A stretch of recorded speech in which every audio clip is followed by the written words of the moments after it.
You know, you and I are probably pretty fast learners. Somebody can show us something, you know, most things you may pick up on it after a couple attempts. Sometimes we learn things just vicariously. We just see somebody do it and no one even taught us how to do it, and we figure out how to do it ourselves. For many of the people who we support, they may need many, many trials in order to learn the task. And pace is important. Determine the pace to teach task effectively. It is imperative. A fast and interesting pace tends to facilitate learning. One of the things that I encourage whenever I'm coaching on site and I have people involved in the task, I really like the task to go. Go, go, go, go, go, go, go, go, go, go, go. I literally go like this. Keep it moving. It's very interesting. When the thing starts going real down low, we lose the person. We lose him. Keep that level of engagement up. Keep it moving, moving, moving. For most of our folks, they find it more intriguing, more interesting.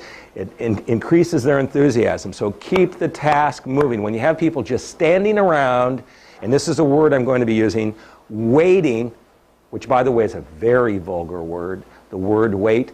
It implies that the person's time is of little meaning and value and it's under somebody else's control. Wait, wait, wait. So we need to minimize waiting because many of the people who we support do not do a very good job at waiting.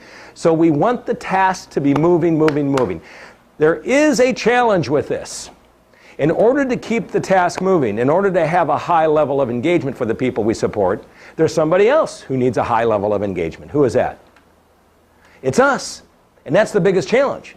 I mean, it's easier for us if we keep our expenditure of effort low. It's much easier for us to sort of move more slowly than keep it up and going, going, going, going, going, going.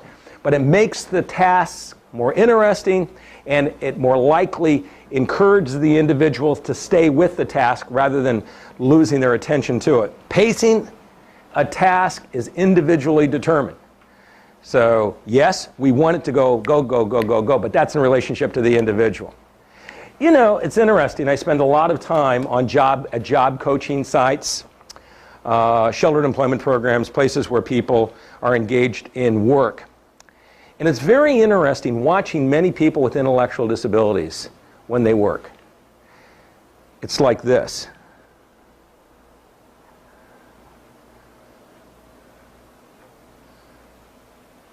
You ever seen that?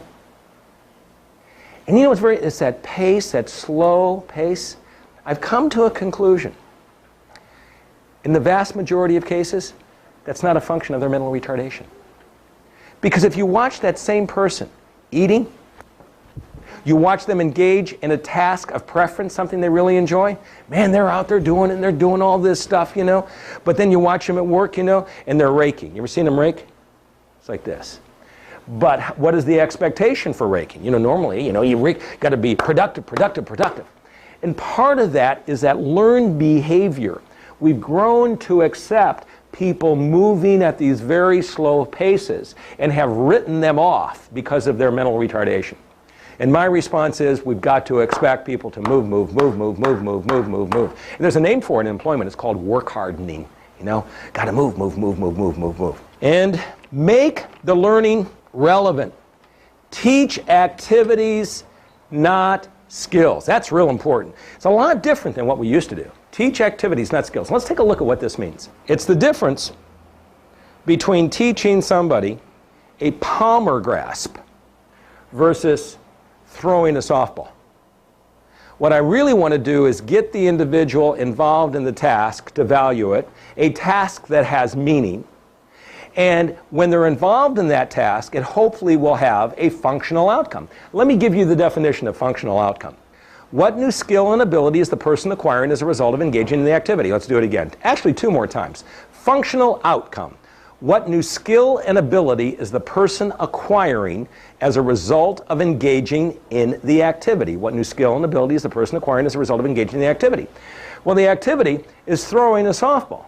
I can have 4 different people throwing a softball and have 4 different functional outcomes. For one person, the functional outcome may be learning to let go of an object in their hand. You know, there's some people who you support, you can put an object in their hand and they don't understand how to release. For some people, it may be they have a limited range of motion. And by throwing the softball, I'm giving them an opportunity to extend their arm to the fullest extent possible. For somebody else, it may be they have very poor muscle strength in their arm, and I'm helping them improve their strength.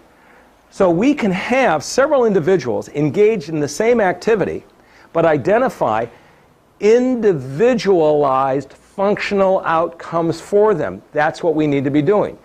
We're not just having them engage in that particular skill, like palm or grasp or letting go or moving your arm, because I could have someone just do this, would have no meaning, right? But throwing a softball, that has meaning. That has meaning. It's sort of the difference between physical therapists used to give people rolling pins, and they'd have range of motion activity, and they'd give them a rolling pin, and they'd go across the table like this. You know what was under the rolling pin? Nothing. It was just an activity to go back and forth on the table in order to engage in extension.